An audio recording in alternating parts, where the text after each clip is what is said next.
தாய் குடும்ப வளர்ச்சிக்காக வருமானம் போதவில்லை என்பதற்காக 5 வீட்டிலே 10 பாத்திரம் கழுவி எங்களை வளர்த்தார்கள்.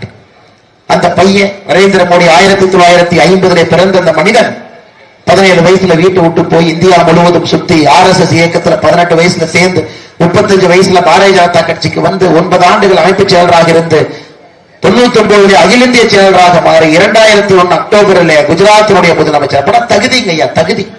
ஒரு ஏழை குடும்பத்தில் பிறந்த ஒரு மனிதன் தன்னை தகுதிப்படுத்திக் கொள்கின்றான், இயற்கையோடு போராடுகின்றான், எதிர்த்து நிற்கின்றான், தனி மனிதனாக மல்லு கட்டுறான்.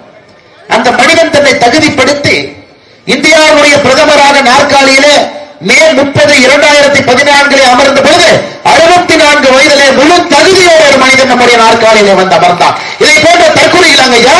ஒரு குடும்பத்திலே பிறந்த ஒரு இன்சியலை வச்சுக்கிட்டு தற்கொலை என்று நினைத்தார்களா நரேந்திர மோடி அவர்கள்?